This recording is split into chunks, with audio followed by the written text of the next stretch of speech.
कहती है कि कर्म करिए। भगवान शंकर ने विष पिया, तब जाकर देवताओं को अमृत मिला है। अगर वो विष नहीं पीते तो अमृत देवताओं को मिलता ही नहीं। कर्म करना पड़ेगा तब फल की प्राप्ति होती है। केवल किस्मत के भरोसे पर बैठ जाना, जो होगा भगवान ने जो रचा होगा सो तो होगा होगा। भगवान कह रहे हैं मैंने रचा तो है पर मेहनत तो तुझे करना है ना, मेहनत तो तुझे करना है।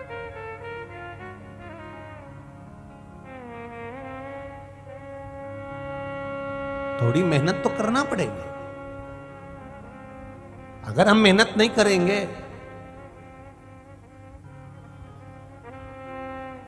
एक थोड़ा सा निवेदन कर दूं महाराज जी व्यासपीठ से, ये जो पर्दे होने लगे हैं इनको थोड़ा ऊंचा कर दो, पब्लिक ज्यादा है, बैठने की व्यवस्था सुचारू हो जाएगी और कुछ नहीं। थोड़ा या तो इधर कहीं जगह हो तो बड़ौदा के कार्यकर्ता और यहाँ कंजरी के कार्यकर्ता, ऐसा जो बाहर लोग खड़े हुए हैं और बहुत मात्रा में खड़े हुए उनको ऐसे भेज दो तो इधर से व्यवस्थाएं थोड़ी सी सुचारू हो जावे। हम ये नहीं करें कि तुम लोग खसक खसक के बैठो, आप तो जहां बैठे हो बस वहां बैठो, परंतु जिसको जगह जहां मिलती जाए वो वहां बैठता जाए। हर हर महादेव। एक चित्त आनंद का विषय, किस्मत के भरोसे नहीं, थोड़ा मेहनत भी करना पड़ेगा। माना किस्मत प्रबल हो, भाग्य प्रबल हो और उसके साथ में मेहनत भी हो। भोजन दे दिया भगवान ने, बहुत सारा प्रसाद भगवान ने लाकर दे दिया, बहुत सारा भोजन लाकर दे दिया, पर खाना तो हाथ से ही पड़ेगा। और खा भी लोगे, मान लो कोई दूसरा अगर आप हाथ भी मत हिलाओ और दूसरा व्यक्ति अगर आपको हाथ से खिला भी देगा तो मुंह तो चलाना ही पड़ेगा। कि किस्मत के भरोसे बैठे रहोगे मुंह चलाने में भी नहीं, भले कोई मुंह में लाके दे दे मैं नीच चबाऊंगा, अब तुम अकड़ के बैठ जाओ कि मेरे को नहीं चबाना, मैं किस्मत के भरोसे बैठा हूं। ऐसा नहीं होता, मेहनत करना पड़ेगी। और जब हम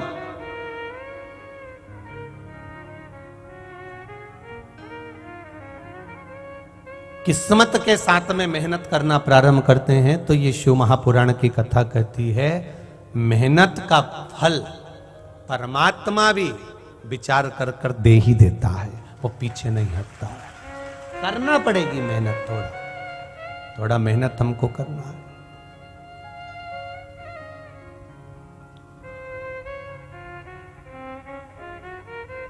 बस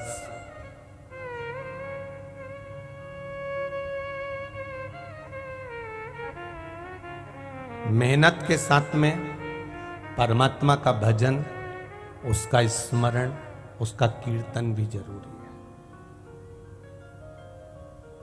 हमने ये कभी इस व्यासपीठ से नहीं कहा कि आपके शरीर में रोग आ गया, बीमारी आ गई तो आप डॉक्टर को मत दिखाओ, हम कभी नहीं बोलते। हम एक बात जरूर बोलते हैं कि डॉक्टर के पास जाओ, इलाज करवाओ, दवाई लो, गोली लो, जांच कराओ, सब कुछ कराओ, पर जो दवाई तुम डॉक्टर की दी हुई खा रहे हो उसको देव अधिदेव महादेव को बोलकर कि हे कुंदकेश्वर महादेव इसको अमृत कर दीजिए, बस इतना बोलकर उसको खाना प्रारंभ कर दीजिए। धीरे धीरे बाबा उसको संभाल लेगा। एक पत्र आया है, देखिए।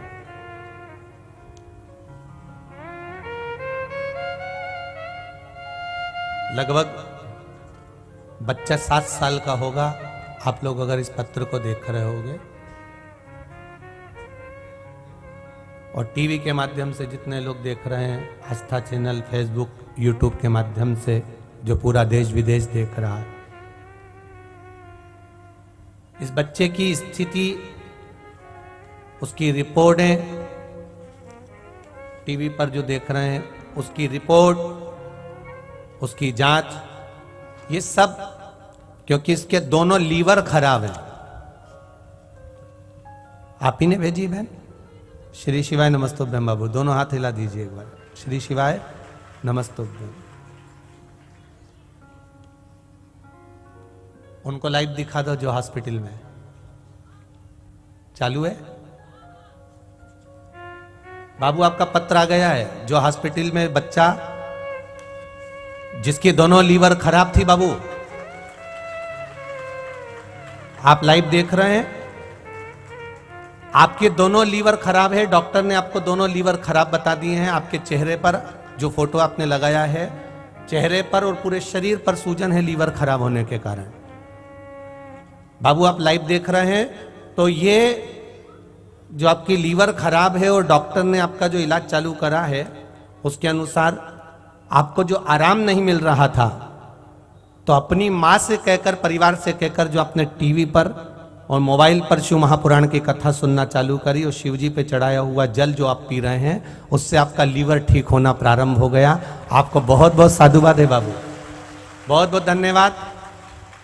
इस पत्र में आपने लिखा है कि मेरा डॉक्टर का इलाज के साथ में जो मैंने शिवजी पर चढ़ा हुआ जल और बेलपत्र का जो सेवन करना प्रारंभ करा है, उससे मेरे लीवर ने काम करना दोनों ने प्रारंभ कर दिया और मैं उठकर बैठ गया हूं। पर मेरा इच्छा है, मेरा मन है, मैं अपने परिवार वालों को भेज रहा हूं कि मेरी टीवी पर मैं कथा सुन रहा हूं, जरूर बताना कि मैं ठीक हो गया हूं, गुरुजी को बोलिएगा। ये पत्र है, ये शिव। बाबू बहुत बहुत बधाई आपको, और आप जल्दी ठीक होकर अपने घर आओगे, हमारा विश्वास कहता है, और इतने लोगों की श्रद्धा और विश्वास आपके साथ है। हर हर। और जितने संत यहां बैठे हैं, इन सबका आशीर्वाद आपके साथ में, आप तुरंत आओगे हॉस्पिटल से ठीक होके। बैठी बहन। श्री शिवाय नमस्ते। शिव तत्व है और घड़ी।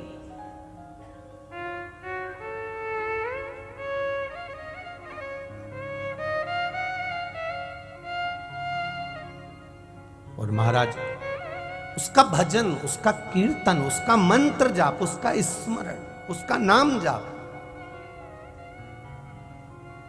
कहीं ना कहीं हमें पुण्य जरूर देता है, उसका फल हमें जरूर मिलता है। आप करोगे भजन, आप नाम जाप करोगे, आप कीर्तन करोगे, आप मंत्र जाप करोगे, हम कभी नहीं कहेंगे कि आप डॉक्टर को ना दिखाएं। आप दिखाएं, सारी जांचें कराएं, क्योंकि हमारे पास में ना तो मंत्र है, ना तंत्र है, ना विद्या है, ना भभूति है, ना बेल है। हमारे पास में कुछ भी नहीं है। हमारे पास में तो केवल एक लोटा जल सारी समस्या का हल। केवल एक लोटा जल का आप क्रम अपनाएं, शिव जी को जल चढ़ाएं, और वो जल तुम्हारा दिखावे का या छल का नहीं होना चाहिए। वो जल तुम्हारा दिल से बाबा देवादिदेव महादेव को समर्पित होना चाहिए। शिव संभाल, मेरा ओघड़दानी आपको संभाल लेगा। मैंने तेरे ही भरोसे, ओ बाबा तेरे ही भरोसे, हवा विच उड़ती जागे, बाबा डोर हटो छठी राम कटी जागी, भोले मैं तेरी पतंग, मैं तेरी पतंग। ये सब हमारे को किस्मत के भरोसे पर अगर हम बैठे रहेंगे और मेहनत नहीं करेंगे तो उसका फल नहीं मिलेगा। किस्मत भी साथ में रखो और मेहनत भी साथ में रखो। जब हमारी मेहनत और किस्मत दोनों साथ चलेगी तो ये निश्चित है कि आप कभी खड्डे में नहीं गिरोगे, आपका जीवन सार्थक हो जाएगा। हमारे भीतर जब लोभ आता है, हमारे भीतर जब वासना आती है, हमारे भीतर जब अहंकार आता है, हमारे भीतर जब तृष्णा आती है, हमारे भीतर जब आसक्तियां आना चालू हो जाती है, तब हम परमात्मा से दूर हो जाते।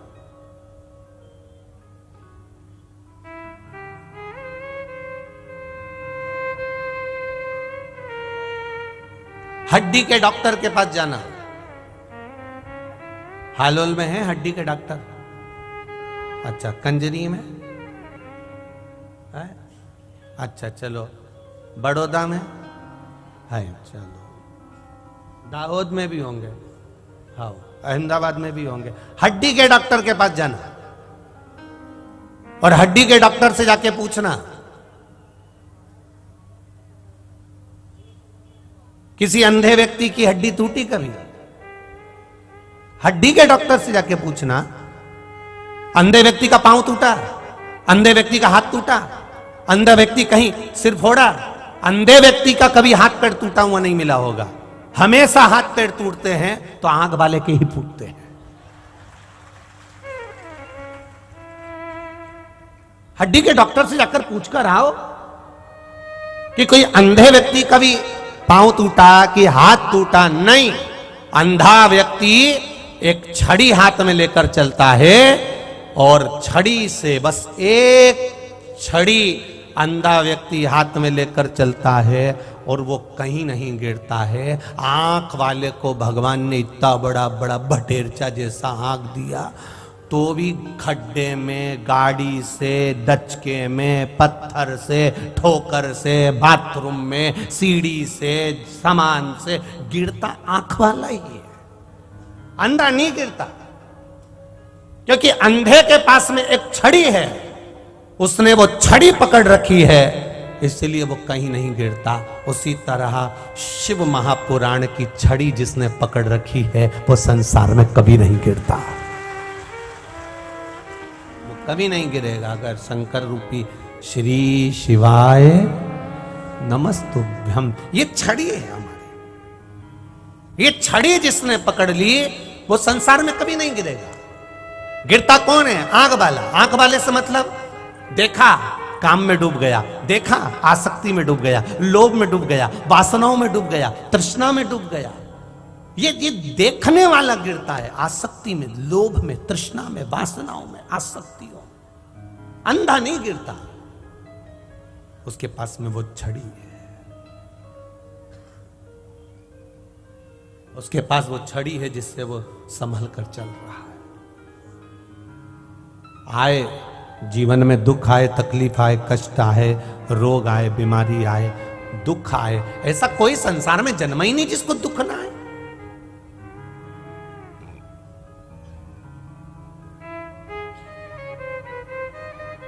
एक महाराज जी का पत्र है कल,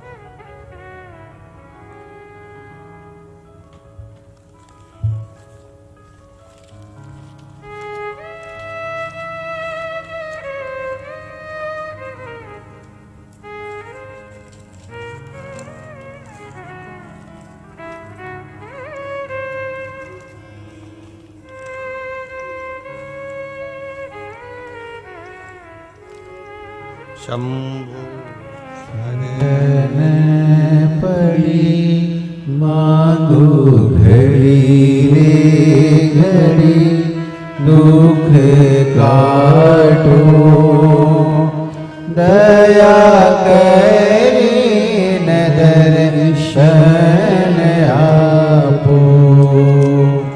शंभु शरण पड़ी मांगो घड़ी रे घड़ी, दुख काटो दया करी न दर्शन आपो। ये कोरियर द्वारा पत्र आया है।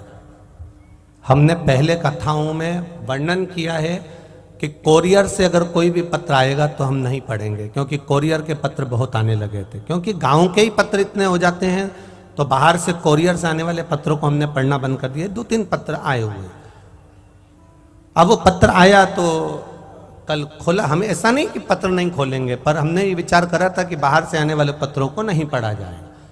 हाँ, सीहोर पहुंचेंगे, कुबेरेश्वर धाम हम पढ़ेंगे जब हमारे पास समय होगा तब। पर यहीं इतने पत्र रहते हैं तो इनको पढ़ें कि कोरियर से आए हुए पत्र पढ़ें। फिर भी एक पत्र हमने कल 3 पत्र कोरियर से आए, उसमें एक पत्र श्री कृष्ण कुमार 149/2 जग्गी कोनी, बलदेव नगर, अंबाला, हरियाणा से ये पत्र है। इस पत्र में उन्होंने लिखा है, जग्गी कॉलोनी, बलदेव नगर, अंबाला शहर, हरियाणा। मोबाइल नंबर ये है। पत्र में उन्होंने लिखा है, मैं शिव महापुराण का वर्णन क्या करूं, शिव महिमा का बखान क्या करूं। मेरे गुरु महंत श्री लक्ष्यपुरी जी महाराज, अंबाला सिटी महाराज, उनके पेट में, ये पत्र आप आस्था चैनल के माध्यम से भी देख सकते हैं, उनके पेट में तकलीफ चालू हो गई। ये कथा चलते का बड़ोदरा की कथा का स्मरण है इसमें। जरा देखिएगा। उनके पेट में तकलीफ चालू हो गई। महंत श्री लक्ष्यपुरी जी महाराज के जब पेट में तकलीफ हुई, डॉक्टर के पास लेकर गए। उनकी अंदर की जो आंतें थी वो सारी सुकड़ गई, पाचन क्रिया बंद, आंतें सुकड़ गई। डॉक्टर ने कहा कि इनको और कोई बड़े अच्छे हॉस्पिटल में ले जाओ। हम उनको हॉस्पिटल में लेकर गए। डॉक्टर ने कहा कि अंदर से आंतें सुकड़ती जा रही है और जो मोशन है वो अगर नहीं हुआ, 5 दिन से तो मोशन हुआ ही नहीं था, और अगर मोशन नहीं हुआ तो इनकी वो जान पर आ पड़ेगी। बस सारा प्रयास कर लिया, जो जो करते हैं मोशन देने के लिए सब कर लिया गया, पर वो आंतों के कारण बस मोशन नहीं हुआ। दर्द बढ़ता गया, बड़े हॉस्पिटल में भर्ती करा गया, 5 डॉक्टर लगे रहे। तब वहां सेवा करने वाली एक नर्स, उसने कहा मैं टीवी पर कथा सुनती हूं, शिवजी पर 1 लोटा जल चढ़ा दो और वो जल लाकर बाबा को पिला दो। हमने 1 लोटा जल चढ़ाया, उसमें से लाकर बाबा को पिलाया। 10 मिनट के अंदर उनका पेट पूरा आनंदमय हो गया, और जो नसें चौक थी वो भी बाबा की कृपा से सब अच्छी हो गई, और शिव की कृपा से हम महंत श्री अच्छे हो गए। हम उसके लिए धन्यवाद लिखकर भेज रहे। ये पत्र है, ये सुख है।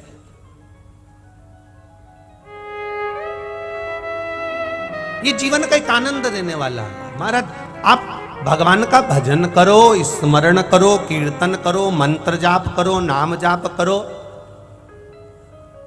आप शिव की भक्ति में डूबे रहो। हम ये नहीं कहेंगे कि तुम भगवान करो, विश्वास करना, मेहनत करना, और मेहनत के साथ में जब विश्वास पूर्ण होगा तब एक जीवन का आनंद हो। एक बच्चे ने पत्र लिखा है, ये भी देखिए, छोटा है।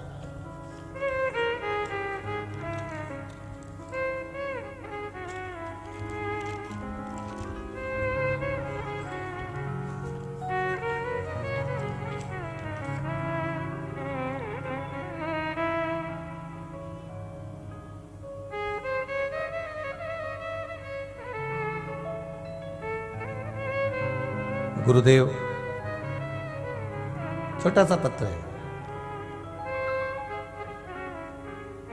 हम बार बार काम करते थे और परास्त हो जाते थे।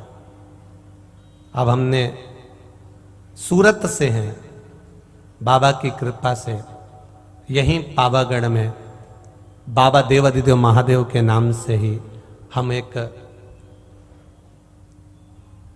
सब काम करके देख लिए। जब कुछ नहीं हुआ, आप कहते हो कर्म करते रहना, पीछे मत हटना।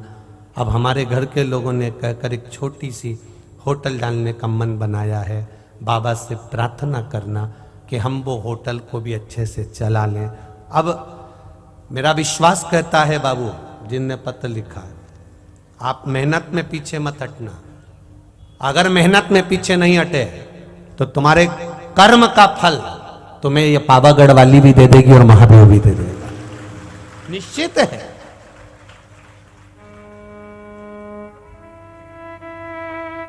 कर्म करना पड़ेगा। हम बैठे हैं, केवल सामने भोजन की थाली भगवान दे देगा, लगा देगा, पर हाथ से भगवान खिला भी देगा, पर मुंह तो चलाना पड़ेगा।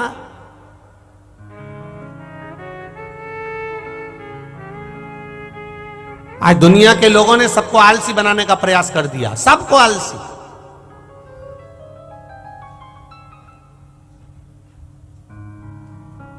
कोई कर्म नहीं करना चाहता, बस कहीं का ऐसा महाराज मिल जाए, घुमाए और नीचे से हंडा निकल आए और हमारे पास में गोल्ड गोल्ड, सोना ही सोना हो जाए। सियोर वाला महाराज को हंडा निकालना नहीं आता। तुम्हारे पास में कोई महाराज हो जो हंडा निकाल के दे दे तो हमें भी बता देना, हम कथा नहीं करेंगे, हंडे से काम चला लेंगे। हम भी हंडे से।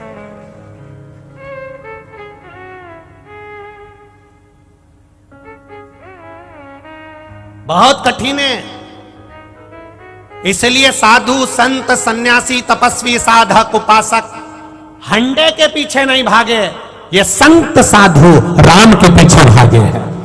क्योंकि राम से बड़ी दुनिया में कोई दौलत नहीं है। मेरे राम, मेरे शिव, मेरे कृष्ण से बड़ी दुनिया में कोई दौलत नहीं है। जिसने नारायण को पकड़ लिया, लक्ष्मी उसके चरणों की दासी बन जाती है, उसके पास दौड़ कर आ जाती है। ये शिव तत्व है। महाराज जी सीताराम सरकार के मंदिर में कंजरी में इतने आए हुए हजारों भक्तों के लिए, लाखों भक्तों के लिए रोज भोजन बना। हम जितनी बार महाराज जी से पूछे, परम पूज्य महंत श्री राम शरण दास जी महाराज जी से जितनी बार पूछा, हमने भंडारे की चर्चा 2-3 बार करी। और पहले दिन भी आपने देखा होगा, हम पहले आए तो सबसे पहले महाराज जी से एक ही बात की, हमें भंडारा का दर्शन करा दो। महाराज जी हमने निवेदन करा, महाराज जी ने हमको आराम से भंडारे का दर्शन। एक बात उन्होंने बारंबार कही, सब राम जी चला रहा है, ये जितना भंडारा चला रहा है राम जी चला रहा है। कितने आ रहे, कितने जा रहे, कौन खा रहा, कौन जा रहा, ये सब राम जी चला रहा है, उसके सिवा कोई नहीं। इसको कहते हैं राम पर अटूट भरोसा, विश्वास, दृढ़ता।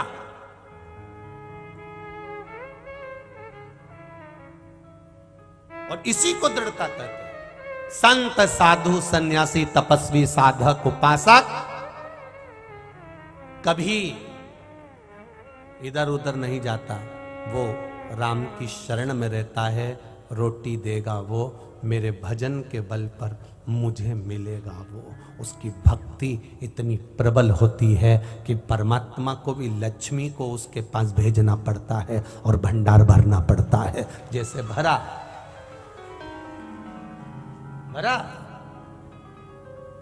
और मेरा विश्वास कहता है कि हजारों लोग रोज भोजन कर रहे हैं, उसके बाद भी मेरा सीताराम सरकार का जो भंडारा होगा, अंदर से भंडार ग्रहण होगा, जहां सूखा सामान रखा होगा, ये मेरा विश्वास कहता है सीताराम जी ने उसको खाली नहीं होने दिया होगा, भरा की भरा रखा होगा। ये मेरा राम।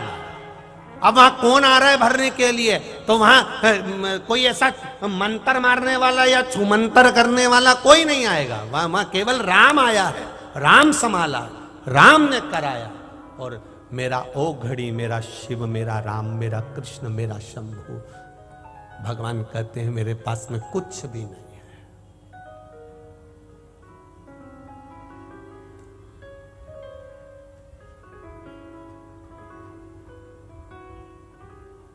इसीलिए बार कहा, भजन करो भरी जवानी में, बुढ़ापा किसने।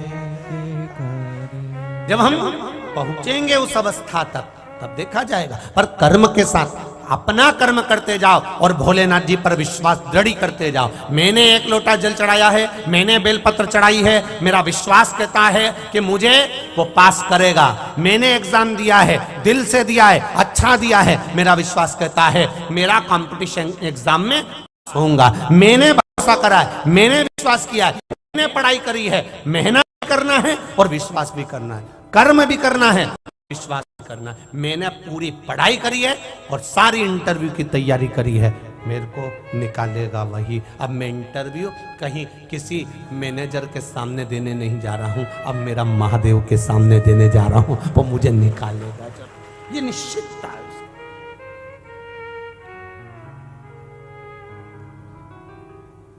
अब विश्वास को दड़ी बना लो। हम नहीं बना पाते, बहुत कठिन है महाराज जी। टूट जाता है व्यक्ति, बहुत जल्दी टूटता है। और भगवान के पास तो सबसे आखिरी में जाता है, पहले सबको फोन लगाएगा, तुम आ जाओ, तुम आ जाओ, तुम आ जाओ, तुम आ जाओ, मेरा ये काम कर जाओ। जब कहीं से नहीं होगा, तब आखिरी में मेरे महादेव के पास, राम के पास, कृष्ण के पास पहुंचेगा। मेरी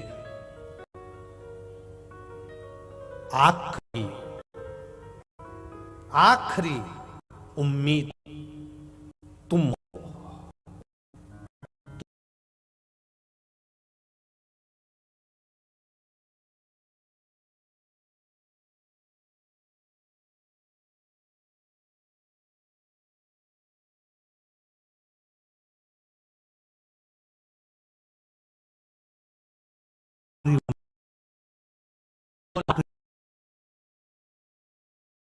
तुझे कहना था मेरा पहला प्रयास आप हो,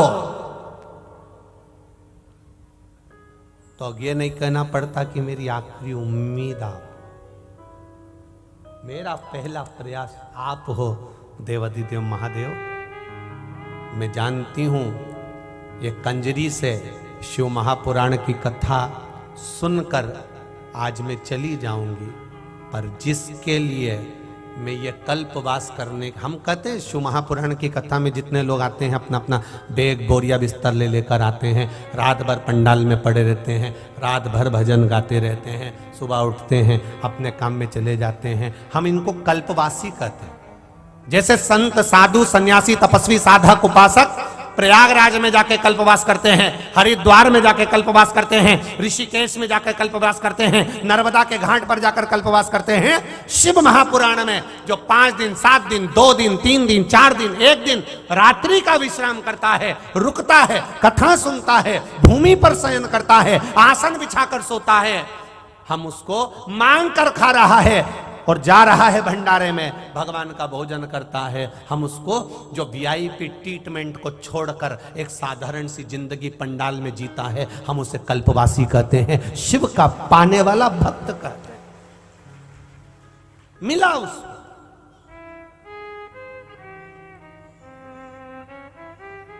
मेरी आखिरी उम्मीद मेरा महादेव नहीं होना चाहिए, मेरी आखिरी उम्मीद मेरा राम नहीं होना चाहिए, मेरी आखिरी उम्मीद मेरा कृष्ण नहीं होना चाहिए। मेरा पहला प्रयास मेरा शिव, मेरा पहला प्रयास राम, मेरा पहला प्रयास कृष्ण होना चाहिए। पहला ही एक बार में ही पहला प्रयास ही ऐसा कर दो कि गेंद पाले के बाहर हो जाए, तो फिर उम्मीद की जरूरत ही ना रहे। पहला प्रयास मेरा शिव हो, पहला प्रयास मेरा राम हो, पहला प्रयास मेरा कृष्ण हो। हम आखिरी उम्मीद लगा के बैठे, अब मेरा कहीं से काम नहीं हो रहा, तब भगवान के पास में लोटा भर के पानी लेके पहुंच गई, मेरी आखिरी उम्मीद तुम ही हो। महादेव बोले पहले ही आ जाती तो उम्मीद करने की जरूरत ही नहीं पड़ी। मेरे को पहला प्रयास मनाओ, महादेव कहते हैं, पहला प्रयास मुझे बना। मुख में हो राम नाम, राम सेवा तू अकेला नहीं, प्यारे राम तेरे साथ में जिंदगी की बागडोर वो महलों में रखे चाहे झोपड़ी में वास से। महाराज आपका पहला प्रयास मेरा देवाधिदेव महादेव, मेरा राम, मेरा कृष्ण होना चाहिए। आखिरी उम्मीद नहीं, पहला।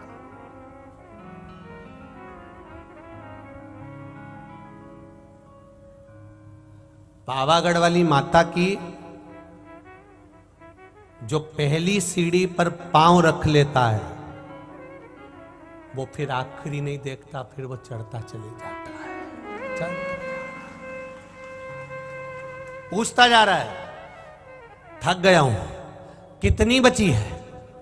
आने वाला भी कहता है घबराओ मती, थोड़ी ही बची है, चलते जाओ। और चढ़ता है, हापड़ी भरा रही, अब कितनी रह गई है? बस वो दिख रही है यहीं से। फिर देखा नजदीक है मेरी मां, फिर 2-4 चढ़ गया, हापड़ी भराई, फिर बैठ गया। अब कितनी रह गई है? सामने ही है, दिख तो रही है, दिख तो रही है, पर वो हमको देख नहीं रही है। तो वो ऊपर से वो बड़े बड़े नयन वाली अपने नयनों से केवल नीचे बैठे हुए को देखकर कहती है, तू पहली सीढ़ी पर पांव तो रख दे, खींच कर बुलाना मेरी जवाबदारी है। यही बुलाऊंगा, वहीं तक।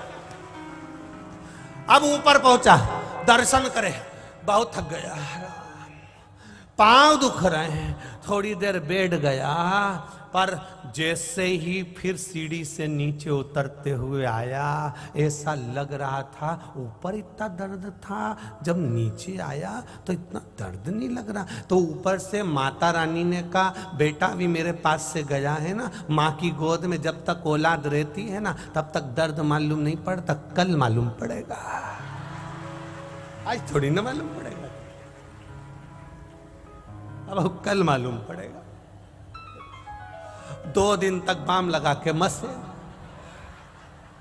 2 दिन पूरा। अब अभी थोड़ी ना मालूम पड़ना था।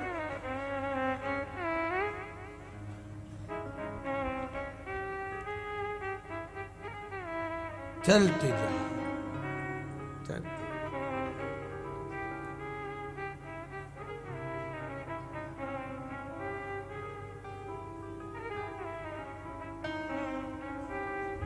बस चढ़ते गए, चढ़ते गए, चढ़ते गए।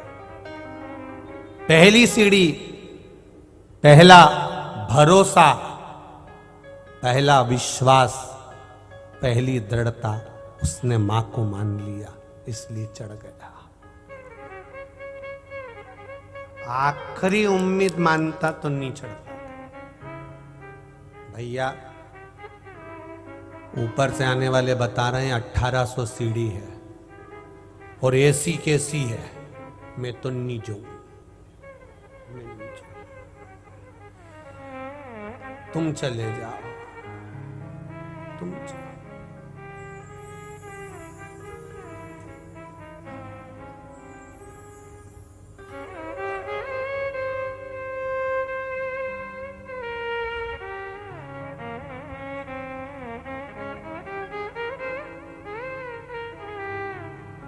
मेरी आखिरी उम्मीद नहीं बनाना।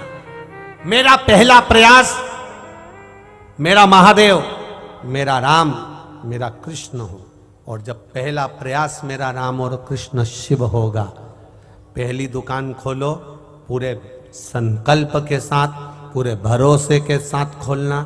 पहला काम करो, छोटे से छोटा करो, पर पूरे प्रयास के साथ करना कि मेरे को मेरा महादेव देख रहा है और उसके भरोसे पर कर रहा हूं, वो संभाल लेगा। ये मेरा विश्वास करता है। भरोसा दृढ़ होगा, विश्वास पक्का।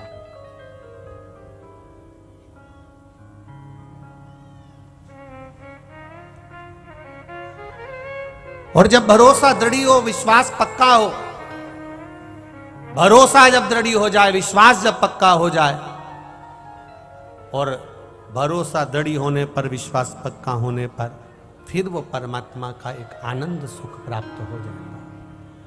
मैंने तेरे ही भरोसे ओ बाबा, तेरे ही भरोसे हवा विच उड़ते जावांगे बाबा, डोर हटो छड़ी ना मैं कटी जावांगी।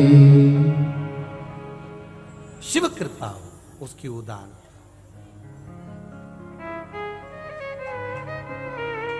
कब से खड़े हैं, क्यों न सुने तू, मुझे तेरा ही सहारा है मेरे भोले बाबा, मुझे तेरा ही सहारा है मेरे भोले बाबा। मैंने तुम्हें ही पुकारा है मेरे भोले बाबा, मुझे पुकारा है मेरे भोले बाबा। कब से खड़े हैं झोली पसार, क्यों न सुने तुम मेरी पुकार। कब से खड़े हैं झोले पसार, क्यों न सुने तुम मेरी पुकार। कब से खड़े हैं झोली पसार, क्यों न सुने तू मेरी पुकार। कब से खड़े हैं झोले पसार, क्यों न सुने तुम मेरी पुकार। मुझे तेरा ही सहारा है मेरे भोले बाबा, मुझे तेरा ही सहारा है मेरे भोले बाबा। मैंने तुम्हें ही पुकारा है मेरे भोले बाबा, मैंने तुम्हें ही पुकारा है बाबा। बड़े आनंद से दोनों हाथों से हरि बोल। राधे। हरि बोल।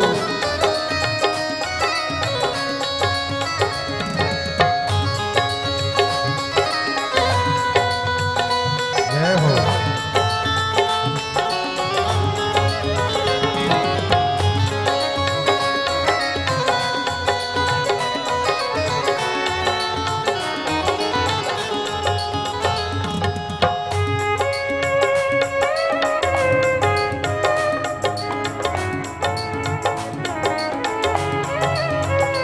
हरि बोल।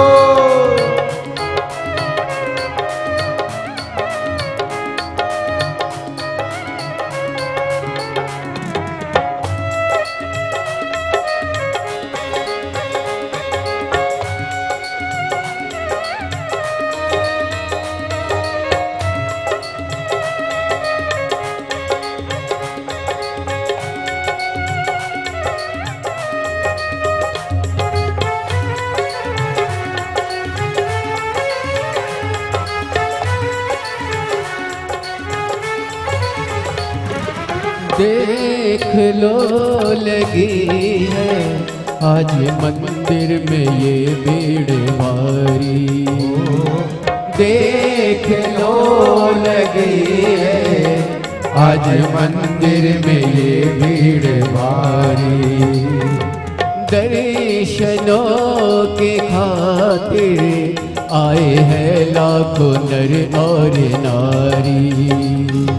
दर्शनों के खातिर आए हैं लाखों नर और नारी।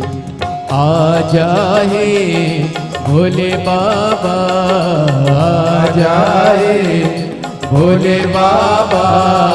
तीनों ने पुकारा है मेरे भोले बाबा।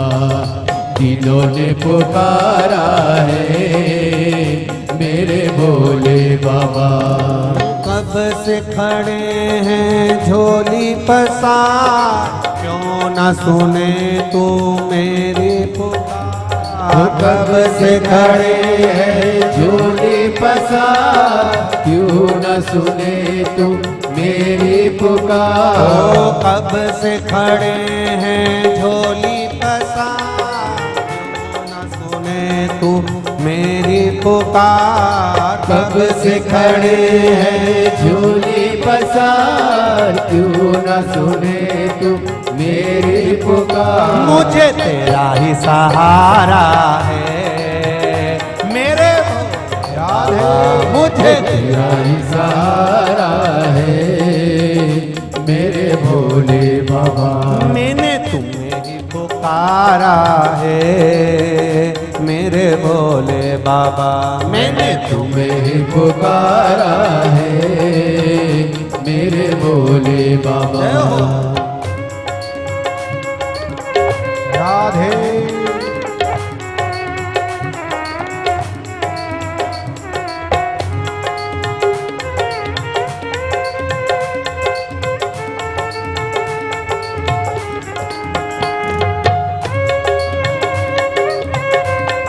हरि बोल।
गम जमाने के हम लेके आए, जिंदगी से आए, गम जमाने के हम लेके आए।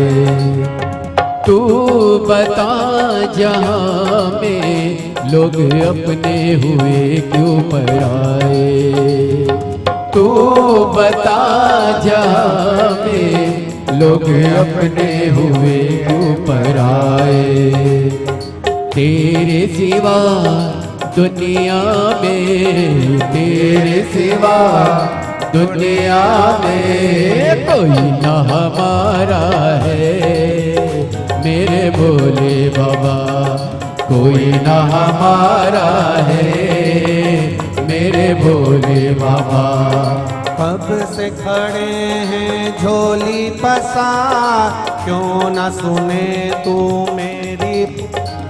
वो कब से खड़े हैं झोली पसार, क्यों न सुने तू मेरी पुकार। वो कब से खड़े हैं झोली पसार, क्यों न सुने तू मेरी पुकार। वो कब से खड़े हैं झोली पसार, क्यों न सुने तू मेरी पुकार। मुझे तेरा ही सहारा है, मेरे भोले बाबा मुझे तेरा ही सहारा है, मेरे भोले बाबा।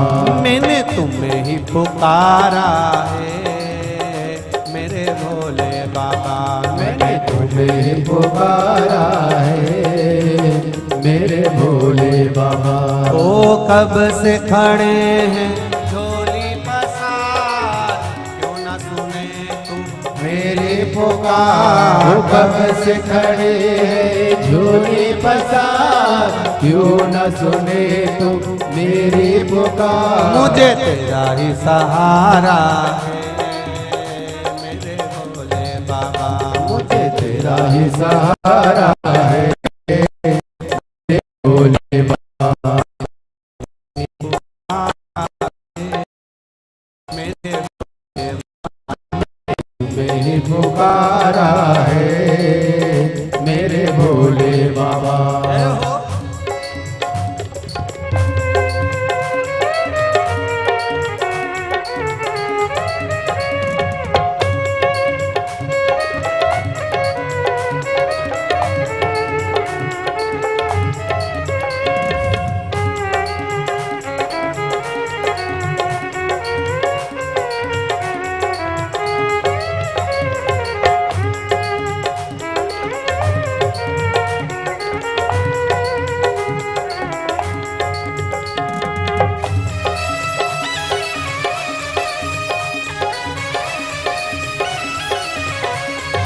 भले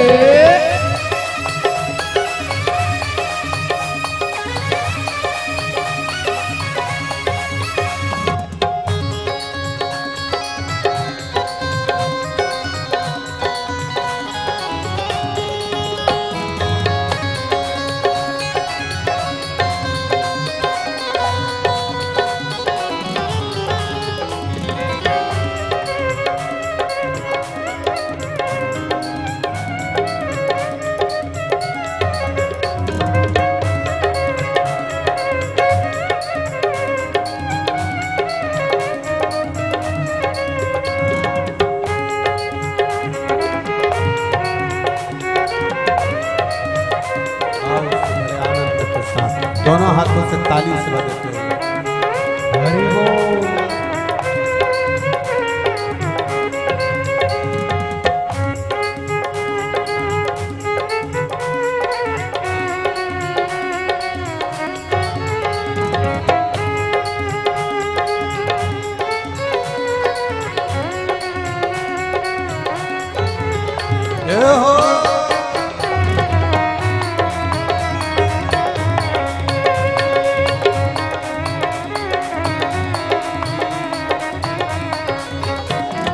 रास्ता न सूझे कहा जाए मुसीबत के मारे। रास्ता न सूझे कहा जाए मुसीबत के मारे। आसरा है तेरा, दूर कर दो ये संकट हमारे। आसरा है तेरा, दूर कर दो ये संकट हमारे।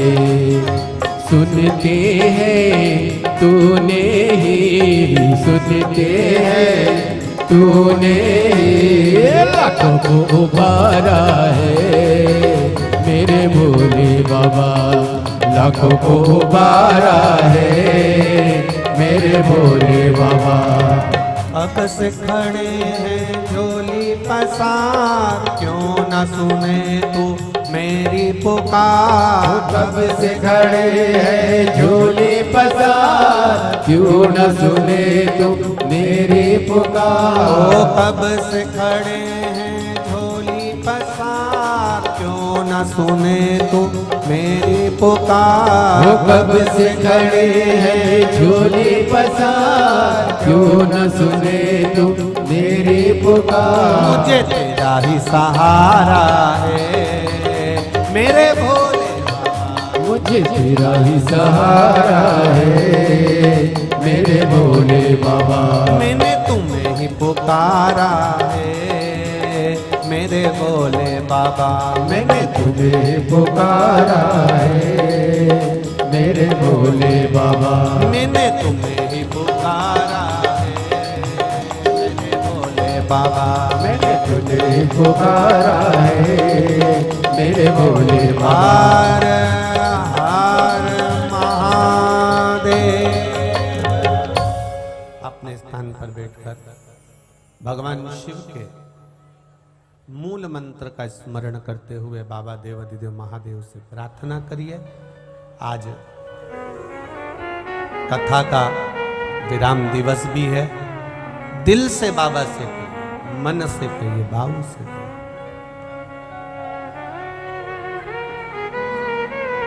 अपने स्थान पर बैठकर भगवान देवाधिदेव महादेव से प्रार्थना करो।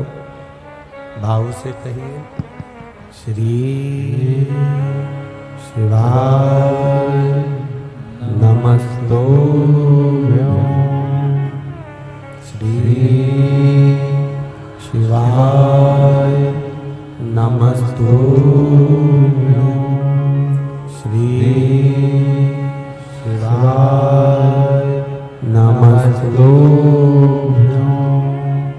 श्री शिवाय नमस्तुभ्यं। श्री शिवाय नमस्तुभ्यं। भोला सब दुख काटो भार, ओ भोला सब दुख काटो भार। शिव शंकर जपु तेरी माला, भोले बाबा जपु तेरी माला। भोला सब दुख काटो भार, ओ भोला सब दुख काटो भार। वेश मंगल मंगलकारी, मंगल मंगलकारी। शमशान वासी हमारा, शमशान वासी हमारा। भोला सब दुख काटो भारा, ओ भोला सब दुख काटो भारा। भगवान शिव की कथा कर रहे हैं, भगवान शंकर का गुणगान कर रहे हैं। आपका विश्वास जड़ी बनाकर चलो। जब देवता और राक्षसों ने मिलकर मंथन किया, उस मंथन में सबसे पहले गौ माता निकली। गौ माता निकलने के बाद विष की प्राप्ति हुई। विष के बाद में फिर रतन, माणिक, मोती, औषधि, ऐरावत, फिर बाद में अमृत की प्राप्ति हुई। अगर देवता और राक्षस दोनों मिलकर मेहनत नहीं करते, किस्मत के भरोसे बैठे रहते, तो क्या अमृत मिल सकता था? नहीं। उन्होंने मेहनत करी,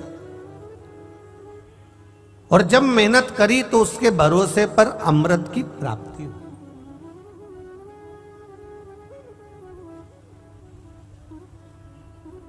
करो, देखो गौ माता निकली, विष निकला, और गौ माता निकलने के बाद विष इसलिए निकला क्योंकि विष जो पिएगा, विष निकलने से पहले गौ माता का निकलना जरूरी था। विष पीने वाला जब विष पिएगा तो उसका कंठ जलेगा, उसके कंठ की जलन को गौ माता का दूध रोक सकता है। गाय के दूध में वो अमृत छुपा होता है कि ना जाने कितने विष को वो समाप्त कर देता है। गौ माता के दूध में वो अमृत छुपा है, ना जाने कितने विष को समाप्त।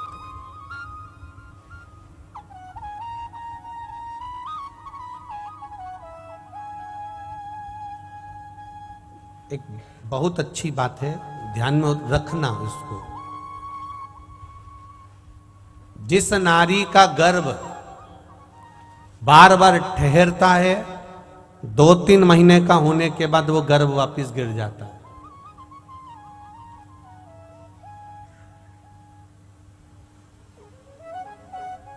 फिर गर्भ ठहरा, फिर गर्भ गिर गया। बार बार गर्भ ठहरता है, 2-4 महीना रहता है, 3 महीना 2 महीना रहता है, फिर गर्भ गिर जाता। उसको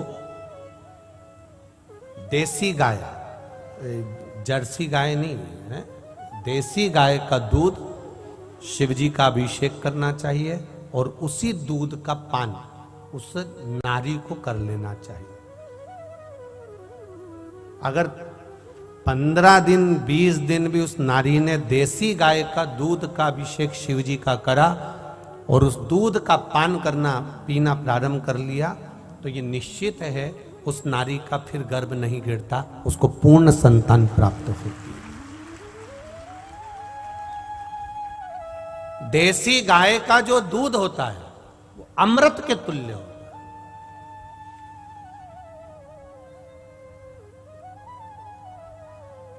अब आज का जमाना तो बड़ा विचित्र है साहब।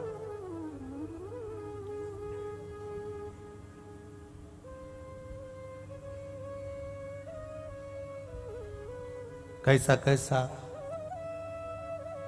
बोतल का दूध आ रहा है, थैली का दूध आ रहा है, पाउडर का दूध आ रहा है, केमिकल का दूध आ रहा है। उसी से मालूम पड़ जाता है कि तुमने जो दूध पिया है वो कितना असर कर रहा है।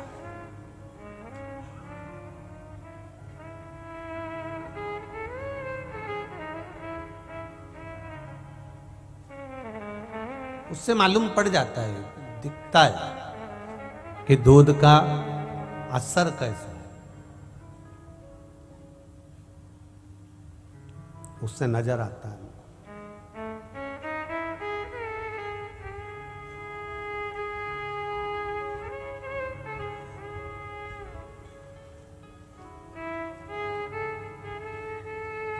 शिव कथा कह रही है, शंकर भगवान का गुणगान कर रहा है, शिव तत्व कह रहा है।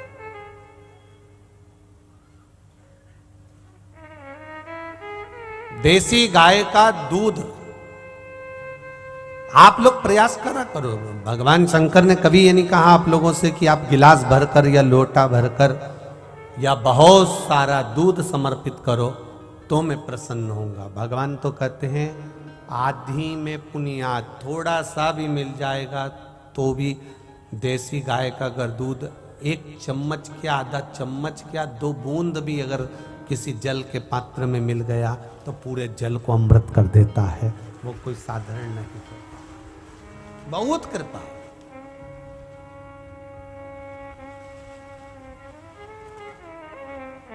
उसका एक आनंद ही दूसरा है। और प्रयास करिए, हम तो कह सकते हैं आप लोगों से, बस प्रयास आपको करना है।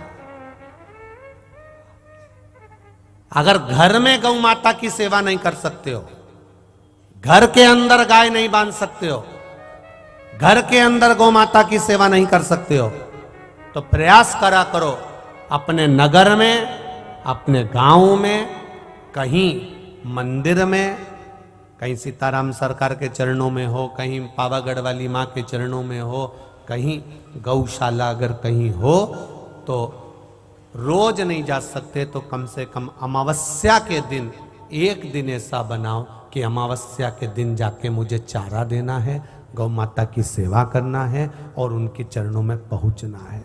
एक दिन भी अगर आप अमावस्या के दिन अगर गौशाला में जाना प्रारंभ कर दोगे तो ये निश्चित है तुम्हारे घर में जब गौ माता की सेवा कर कर घर पहुंचोगे तो घर में कैसा भी दुख होगा वो गौ माता की रोमावली, उनके मूत्र आदि से, उनके गोबर से जो सेवा कर कर जा रहे हो, जो शरीर में लगा हुआ है, उसकी गंध से घर में कितनी भी अगर नेगेटिव ऊर्जा भी है तो वो पॉजिटिव में बदलना प्रारंभ हो जाए।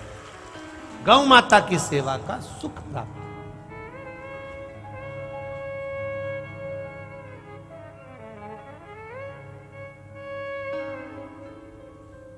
करो सेवा। हम कभी तुमसे ये नहीं कहेंगे कि तुम कुत्ता मत पालो, हम क्यों कहें? कई लोग कहते हैं गुरुजी आप अपने व्यासपीठ से बोला करो कि मदिरा मत पियो, तंबाकू मत खाओ, ये मत करो, वो मत करो। हम उनसे कहते हैं हम कह भी देंगे तो क्या छोड़ रहा है? फालतू में बोल के अपना मुंह खराब करना कि तुम ये मत करो, वो मत करो। तुम तो करो, तुम्हारी मर्जी पड़े जो करो। और इतना सा निवेदन है, इतनी सी एक प्रार्थना है, जो भी चीज तुम खा रहे हो, पी रहे हो, उससे अगर तुम्हारे शरीर को तकलीफ होने लगे और तुम्हारा परिवार दुखी होने लगे, परिवार में रोना पड़ रहा हो, बच्चों की जिंदगी नाश हो रही हो, तो ऐसा व्यसन मत करना जिससे तुम्हारा घर का नाश हो। ऐसा व्यसन ना। कोई कितना भी कह दे तुम्हें गंगा जी में ले जाकर भी खड़ा कर दे और संकल्प दिला दे कि तू आज से नहीं पिएगा, वो 1-2 हफ्ता नहीं पिएगा। क्यों? संकल्प से या कसम देने से कभी व्यसन नहीं छूटता। व्यसन अपने अंदर से जब चोट लगती है तब छूटता है। व्यसन किसी के कहने पर नहीं छूटता। ये कितनी पत्नियां हैं जब शादी होके आई थी उसको पहली बार मालूम पड़ गया था कि ये मदिरा पीते हैं, ये काम करते हैं, ये गलत काम करते हैं। उसने कितना आंदोलन किया, मैं रोटी नहीं खाऊं, मैं तो अपने मायके जाऊं, मैं तुम्हारे साथ रहूंगी नहीं, मैं तो जा रही। सब छोड़ के चली भी गई। बापड़ा गया ही नहीं लेने, जा वो बैठा नहीं गया। अब सोच रही करूं क्या। उसको चोट लगना चाहिए, उसके भीतर इस चीज का ग्लानि होना चाहिए, इस भीतर दुख होना चाहिए कि मैं जो कर रहा हूं, मैंने अगर मदिरा पान करा है तो मैं अपनी जिंदगी नाश कर रहा हूं। मैं तंबाकू खा रहा हूं, अपनी जिंदगी नाश कर रहा हूं। मैं अगर सिगरेट पी रहा हूं, बीड़ी पी रहा हूं, अपनी जिंदगी नाश कर रहा हूं। उसको खुद में ये गिलानी उत्पन्न होना चाहिए कि मेरे भीतर ये दोष क्यों है। अभी कल की कथा याद कर लो। अचार की बरनी में दाल सब्जी की चम्मच अचार को सड़ा देती है। जिस मनुष्य के भीतर राम नाम, कृष्ण नाम, शिव नाम समाया हुआ है, उसके भीतर अगर थोड़ा सा भी कुछ गलत है तो वो भजन को भगवान तक जाने नहीं देता है। छोड़ो उसको।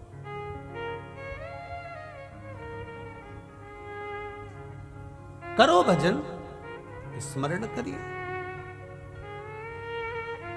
निकली सबसे पहले, और एक गाय नहीं निकली है। मंथन के समय पर 5 गौ माता निकली हैं।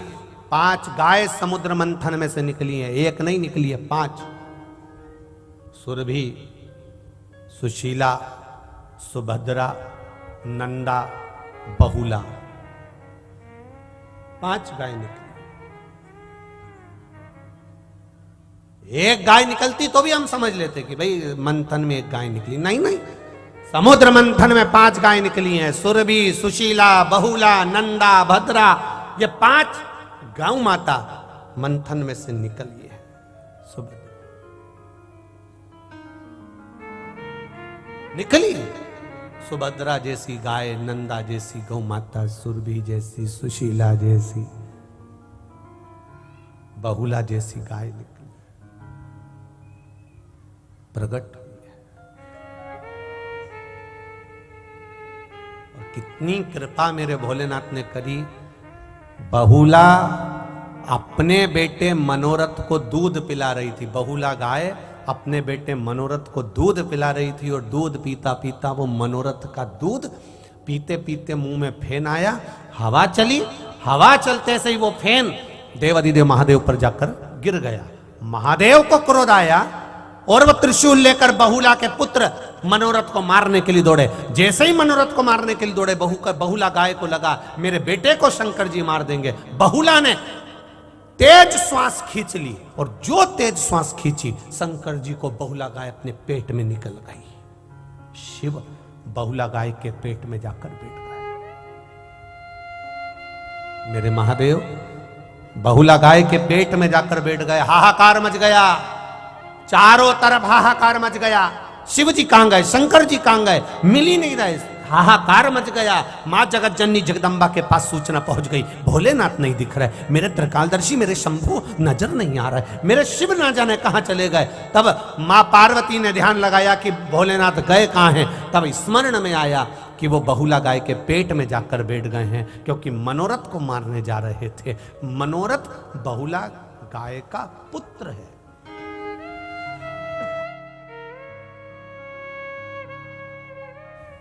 मनोरथ को मारने गए थे। मनोरथ को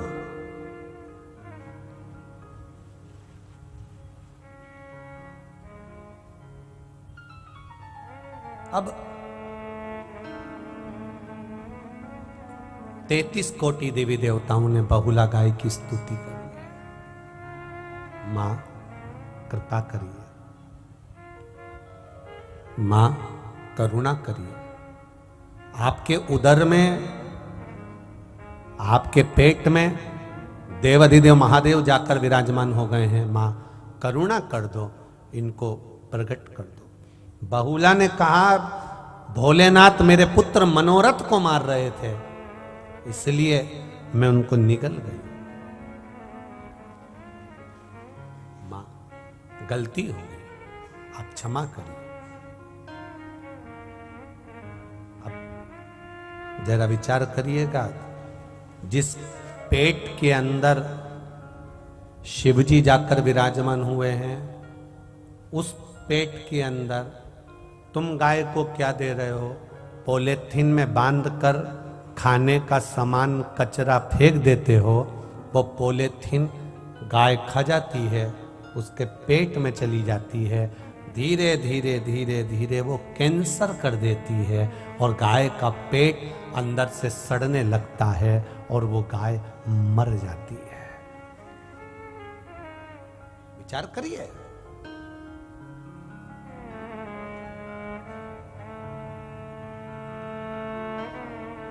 कई गौशालाओं ने रिसर्च करा महाराज जी, कई गौशालाओं में रिसर्च किया गया कि कांजी हाउस में गायों को पकड़ा जाता है, शहरों में से गाय को पकड़ा जाता है, शहरों की गाय को पकड़कर गौशाला में भेज दिया जाता है। आसपास में जो गौशाला होती है उसमें शहर की सारी गायों को भेजा जाता है।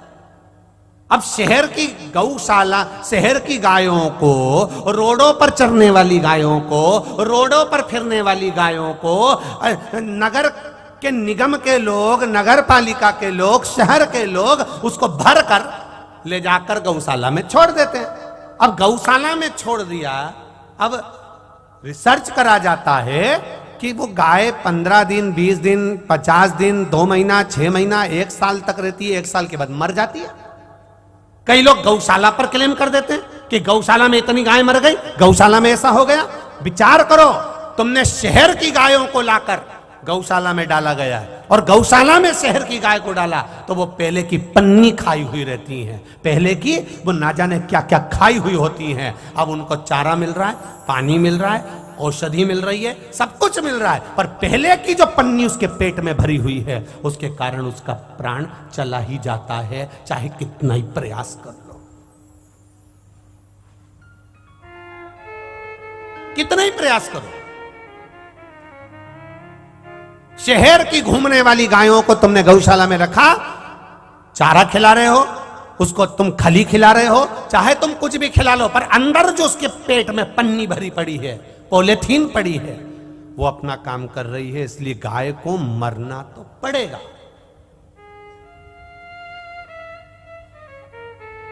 वो पॉलिथीन कोई दूसरे ने नहीं भेजी है, वो आपने भेजी है, रोड पर पटक दी, उसने खा ली, उसके पेट में चली गई, वो धीरे धीरे कैंसर कर गई। महाराज,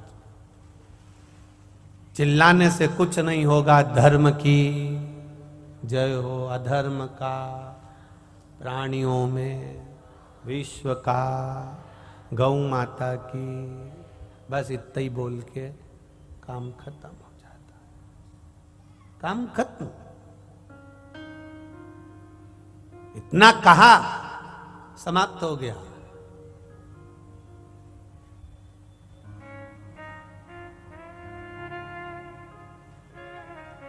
कल नर्मदा जयंती मनाई गई, कभी गंगा जयंती मनाई जाती है, कभी ताप्ती जयंती मनाई जाती है, कभी चंद्रभागा जयंती मनाई जाती है, सारी पवित्र, कभी छिपरा जी के तट पर कोई जयंती मनाई जाती है, पवित्र से पवित्र नदियों के तट पर जयंतियां मनाई जाती हैं। एक से बढ़कर एक त्योहार, एक से बढ़कर एक उत्सव मनाया जाता है। हम मना नहीं करेंगे, आप त्योहार मनाओ, उत्सव मनाओ, जयंती मनाओ, खूब खर्च करो, सुंदर सजाओ, सुंदर उत्सव मनाओ, पर निवेदन केवल इतना है कि नर्मदा हो, गंगा हो, कावेरी हो, छिपरा हो, सरयू हो, उनके तट पर तुम कुछ भी मनाओ, पर ये कागज के दिए, ये प्लास्टिक के दोने में दिया जलाकर तुम नदियों में फेंक देते हो, वो आगे जाकर तुमने तो दीपदान कर दिया, तुमने तो वहां दिए लगा दिए, पर बाद में घाट पर पड़ा हुआ कचरा, नदी में डाला गया कचरा, वो सारा एक जगह पर दूषित होता रहता है। हमारी पवित्र नदियां अगर ऐसी दूषित होती रहेगी तो ऐसी जयंती मनाने से कोई फायदा नहीं है।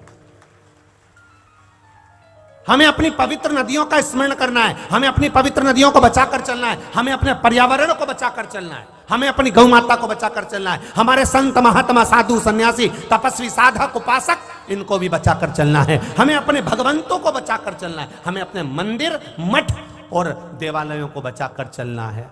वो निश्चितता सुख का अनुभव कराएंगे।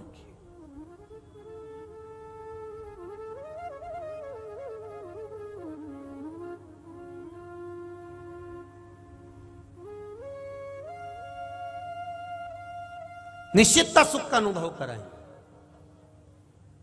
महाराज,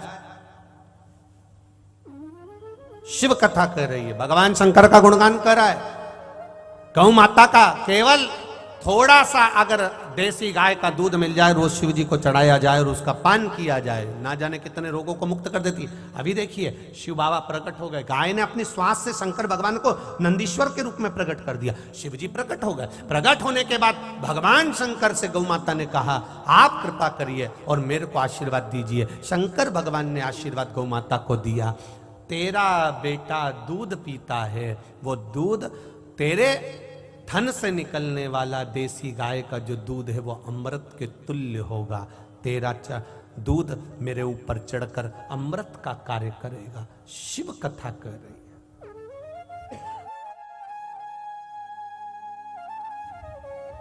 शिव महापुराण की कथा कर रही है, भगवान शंकर का गुणगान कर रहा है, शिव तत्व कर रहा है। गाय का बछड़ा जब दूध पीता है और उसके मुख पर जो फेन आता है, वो फेन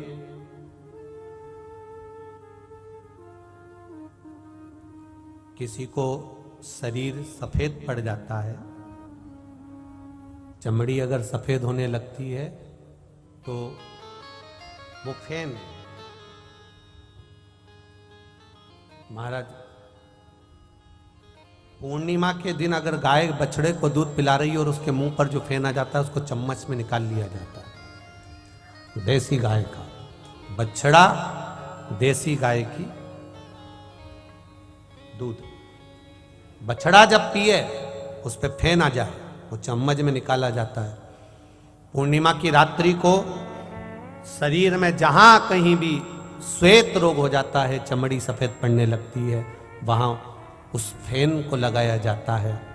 देसी गाय अगर फेन कम है तो देसी गाय का दूध मिला लिया जाता है, उसको शरीर पर लगाकर चंद्रमा के प्रकाश के अंतर्गत उसको रखा जाता, फिर आधे घंटे बाद, 1 घंटे बाद स्नान करा जाता। 4-5 पूर्णिमा के अंतर्गत इस क्रम को जब करा जाता है तो धीरे धीरे धीरे धीरे चमड़ी अपने असली कलर में आना प्रारंभ हो जाती है और वो चर्म रोग समाप्त हो जाता है। इतना बल है देसी गाय के उस दूध में, उस फेन में, इतना बल है।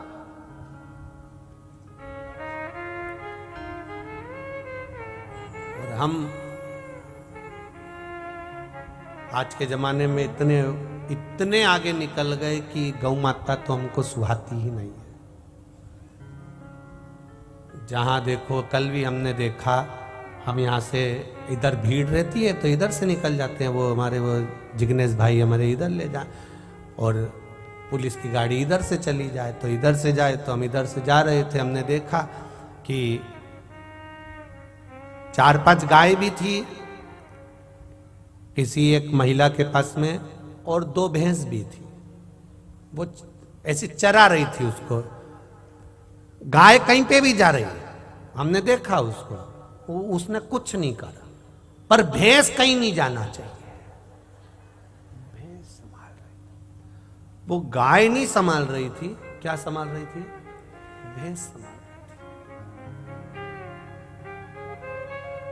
हमने भी मन में सोचा बस यही दशा आज के जमाने में सब जगह है, जो गाढ़ा दूध दे, ज्यादा दूध दे,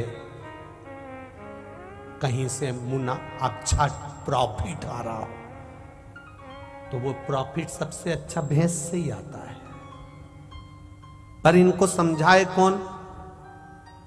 गाय की अगर तुमने सेवा करी है, गौ माता की सेवा करी है, तो गाय का जो बछड़ा होता है उसको बैल कहते हैं, बैल को नंदी कहते हैं। नंदी पर कौन बैठता है?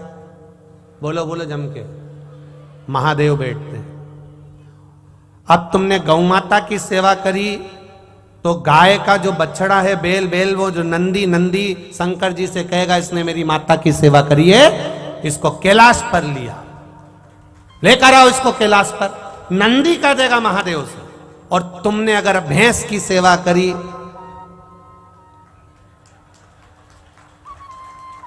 अब भैंस का जो छोरा है पाड़ा, उस पे कौन बैठा? यमराज। और उसने, यमराज जब बैठे तो पाड़े ने कहा इसने मेरी मां को, भैंस को खूब नहलाया, खूब निचोड़ के दूध पिया, इसलिए मैं फर्ज अदा करो, इसको नरक लिया, पकड़।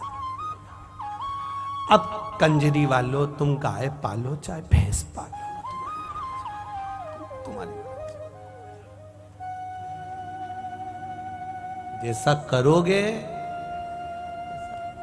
गौ माता की सेवा करोगे तो कैलाश धाम है, और अगर भैंस माता की सेवा करो तो ब्लैक कलर की स्कॉर्पियो, उसमें कोई टेंशन नहीं है, तुम तो बैठो। और यमराज और भोलेनाथ दोनों में अंतर है। भोलेनाथ जी ले जाते हैं तो डमरू बजाते बजाते ले जाते हैं, और यमराज ले जाता है तो डमरू नहीं लाता है, वो तुम्हें इतना बजाता है कि चिल्लाते मत मारे, मैं कसम खाऊं अगली बार भैंस नहीं पालूंगी, मत मारे। उन्हें फिर गदा लेकर फिर धोया। अरे राम, मुझे क्या मालूम था, गाय को कम चारा देती थी, भैंस को दूध के चक्कर में खली भी खिला देती थी, भैंस को नहलाती भी थी और खली चूरी, और क्या क्या होता है, अच्छा अच्छा आइटम भैंस को खिलाती थी। क्यों? दूध अच्छा देगी, पर मालूम क्या था कि मार भी अच्छा खिलाएगी। जब दूध खाया, अब यमराज की मार खा। खूब दो चार दादा खूब मार ठोकता ठोकता ऊपर ले गया। उसके रिश्तेदार मिले, मिलते से पूछे कलावती। कलावती बोली, जी जी लीलावती, तू भी यही है? मैंने भी 4 भैंस रखी थी, कमर टूट गई वाली, अब रख ले भैंस।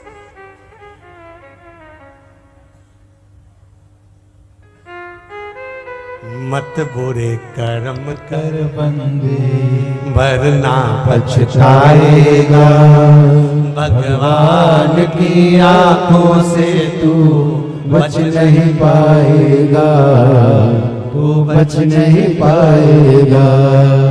अरे ओ ओ अज्ञानी मत कर नादानी, तेरे कर्म का फल भी तू ही पाएगा, जैसा किया तूने तेरे आगे आएगा। मत कबूरे कर्म कर बंदे वरना पछताएगा, भगवान की आंखों से तू बच नहीं पाएगा, तू बच नहीं पाएगा। आपके कर्म का भोग आपको भोगना, वो निश्चितता में भोगना। शिव का भजन करना, शंकर का गुणगान करना, शिव का स्मरण करना, शिव भक्ति में रम जाना, एक आनंद की अनुभूति करा दे।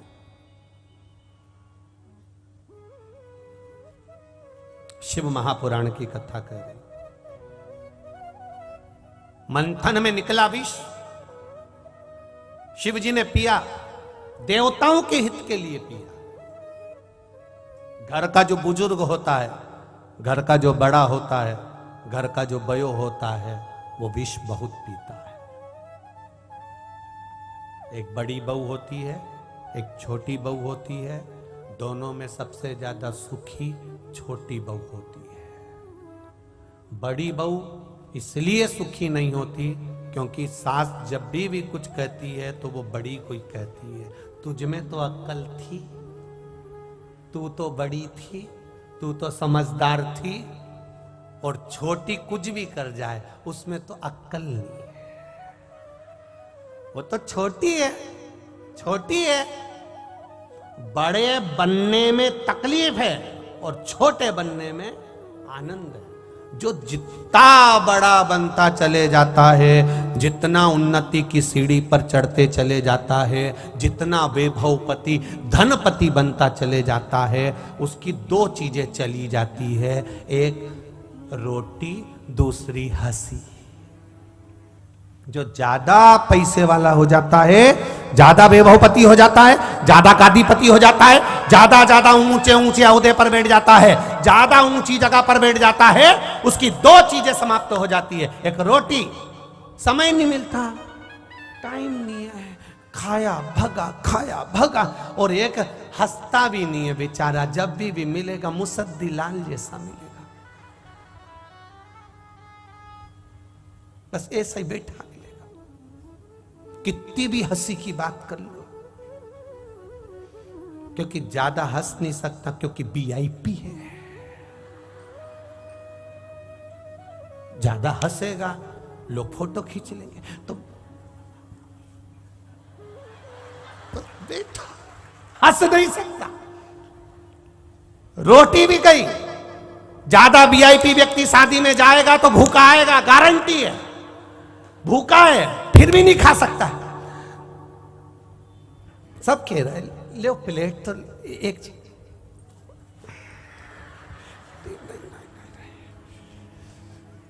फिर किसी ने कहा सर एक गुलाब जामुन, वीआईपी है। और जो साधारण होता है ना, वो तो डट के निपटाता,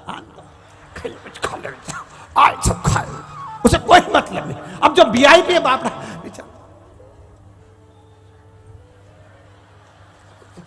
नहीं खा सके। वो जो वीआईपी है ही नहीं, वो तो पहले से ही बस जाते से ही पहले देखे स्टॉल कितना है, रोटी इधर, मैं कहां से चालू करूं, इधर से चम्मक लड्डू निपटा गया, गराड़ू निपटा गया, पानी पूरी निपटा गया, चाउमीन निपटा गया, बड़ा पाव निपटा गया, सब खाता खाता गुलाब जामुन गाजर का हलवा सब खा गया। आखिरी में फिर रोटी पे पहुंचा, तंदूरी 2 रोटी और पनीर की सब्जी फिर खा गया, फिर मक्का की रोटी खा गया, और जो वीआईपी था बेचारा वो लिफाफा देके घर आ गया। ये 500 दिया, 1000 का खाया, ऐसे नहीं आया, आया ही नहीं। आपसे निवेदन है, बहुत बड़े मत बनना, बहुत तकलीफ होती है। ज्यादा वीआईपी बन जाओ ना, बहुत तकलीफ है महाराज जी। हम तो भगवान से हम तो तुम लोगों से भी कई बार आप लोगों से कहते हैं, कोई पाँव नहीं पड़ो, कोई किसी को वीआईपी, हमें तो बिल्कुल नहीं, क्योंकि तुम्हारे वीआईपी पन के चक्कर में बहुत परेशान है। ट्रेन में भी सफर करो तो आधे पगला जाते हैं। अब बाथरूम भी जाना है तो वहीं पे खड़े हैं, इतनी तकलीफ कर रहे क्या। अब मालूम पड़े हमारी तो धोती यूं और तुम कह रहे सर प्लीज एक। हमने कहा पहले नीचे तो कर लेंगे दादा, अब नीचे करे तो फोटो खींचे। वहीं खड़े पूछ लिया वो टीसी से, क्यों सीओर वाला महाराज बैठा है आगे के केबिन में, आओ बस। उनने 4 को कहा, इधर से 8 को कहा, सब इकट्ठे। कहां गया सीओर वाला महाराज? बाथरूम में गया।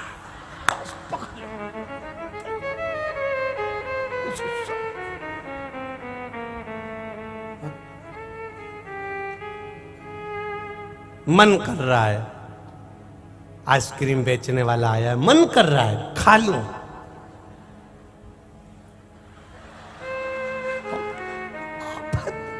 इतनी आफत बढ़िया।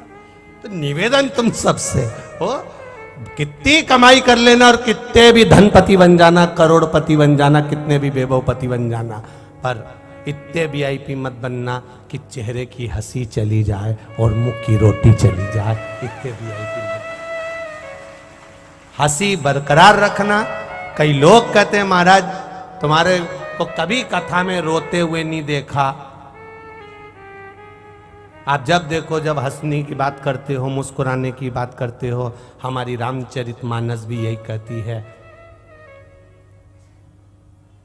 दुनिया का दस्तूर यह कहता है, कौशल्या मैया ने भी राम जी से कह दिया था, माता पुनि बोली सोमती डोली तजऊ तात यह रूपा, कि जय शिशु लीला अति प्रिय शीला यह सुख परम अनुपा, सुनी वचन सुजाना रोदन ठाना। राम जी जैसे ही सामने आए तो कौशल्या मैया ने कह दिया था, राम जी छोटे हो जाओ।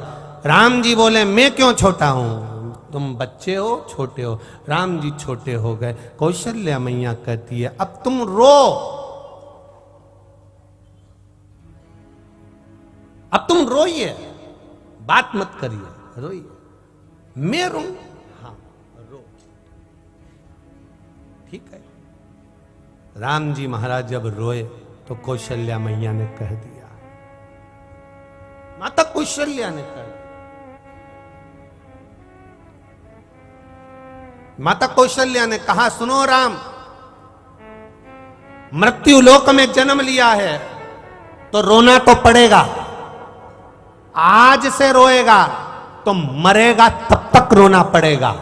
ये संसार की रीति है। जो बच्चा जन्म लेता है मां के गर्भ से, अगर वो जन्म के समय नहीं रोता तो उसको डॉक्टर सिस्टर धप मार के चिमटा खोड़ के रुलाते हैं, क्योंकि आज से रोएगा तो मरे तक रोना पड़ेगा। रोना तो पड़ेगा। दुनिया के लोग रुलाना चाहते हैं और शिव महापुराण की कथा आपको मुस्कुराना सिखाती है कि स्माइल देते हो, मुस्कुराते हो, प्रसन्न रहिए, आनंद। ये सुख है हमारा।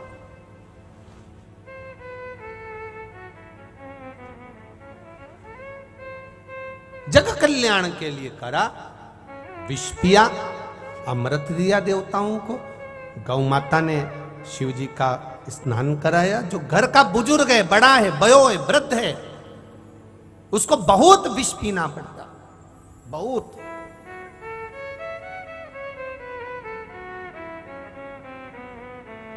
घर का बड़ा बेटा, घर की बड़ी बहू, घर की बड़ी बेटियां, बहुत विष पीना पड़ता। पर एक बात माता पिता को भी ज्ञात होना चाहिए, 3 के भाग्य का धन माता और पिता को प्राप्त होता है। पहला गौ माता के भाग्य का, दूसरा संत ब्राह्मण गुरु के भाग्य का, और तीसरा बहन बेटी के भाग्य का।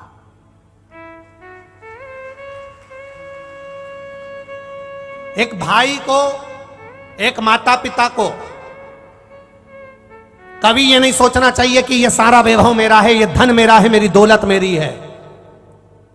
मां के गर्भ से बेटियों ने अगर जन्म लिया है तो उन बेटियों के भाग्य का धन मां बाप को अवश्य प्राप्त होता है। बेटी के भाग्य का धन माता पिता को अवश्य प्राप्त होता है। इसलिए माता पिता को भी यह विचार करना चाहिए कि बेटी के भाग्य का, गौ माता के भाग्य का और संत ब्राह्मण के भाग्य का हमको अवश्य मिलता है। गाय को एक रोटी दी है, आपको उसका धन मिलेगा। संत ब्राह्मण की सेवा करी है, गुरुजन की सेवा करी है, आपका वैभव बढ़ेगा, आपका राजपाट, आपकी सत्ता, आपका आनंद बढ़ेगा, वैभव बढ़ेगा। आप करो सेवा गुरुजन की, आप करो सेवा संत जन की।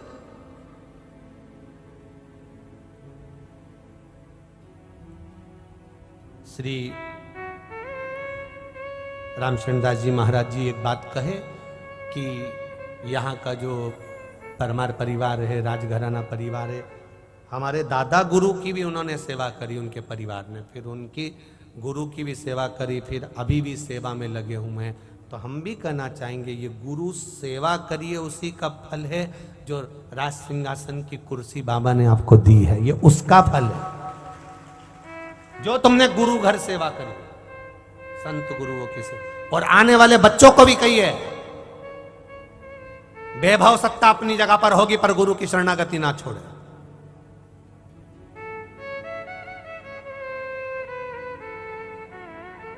क्या मिलता है सेवा का फल, ये आप नहीं जान सकते। यहां इतने सारे कार्यकर्ता सेवा में लगे हुए हैं, कई कार्यकर्ताओं के फोन सीहोर के लिए भी आ रहे हैं। हमने पहले भी कहा 16 फरवरी से 22 फरवरी तक सीहोर में कुबेरेश्वर धाम पर रुद्राक्ष महोत्सव है। पिछली बार जो रुद्राक्ष बटे थे वो धीरे धीरे कर कर बटते रहे, पर अब की बार जो 7 दिन दिए हैं बीमारी के लिए, रोग के लिए, औषधि के लिए, कार्य सिद्धि के लिए, वैभव के लिए, जो सीहोर का रुद्राक्ष सिद्ध किया जाता है, उस रुद्राक्ष के आगे दुनिया का कहीं नहीं मानना होता। वो रुद्राक्ष आप लोग जब लेने के लिए 16 फरवरी से 22 फरवरी आएंगे, 24 घंटे रुद्राक्ष वितरण चलेगा, 24 घंटे। जो सेवा देने आ रहे हैं, कल हमको मालूम पड़ा मालेगांव से 600 लोग सेवा देने के लिए सीहोर पहुंच रहे हैं, बहुत बहुत साधुवाद। फिर मालूम पड़ा औरंगाबाद से नारखेड़े जी की पूरी मंडली 14 से 15 लोगों की सेवा देने के लिए वो लोग पहुंच रहे हैं। फिर मालूम पड़ा बड़ौदा से भी माहेश्वरी समाज के कार्यकर्ता सब सेवा देने के लिए सीहोर पहुंच रहे हैं। अच्छी बात, बाबा की करुणा बनी रहे। उस सेवा का फल क्या है, उसका एक आनंद क्या है, वो सुख क्या है, करो उसे। कई लोगों ने कहा गुरुजी आप अलग से कार्ड दोगे कि हमारे पास कार्ड वर्ड नहीं है। तुम्हारा ग्रुप आ रहा है, उसका ड्रेस कोड तुम बनाइए, कार्ड तुम बनाइए, कौन से गांव से आ रहे हो, कितने लोग आइए, सीहोर में ऑफिस में आप जब आओ तब आप नोट कराइए, आपकी सेवा का क्रम बता दिया जाएगा कि आप रुद्राक्ष बांटना है कि कहां खड़े होना है, कहां सेवा करना। सेवा का मूल उद्देश्य लेकर करो सेवा।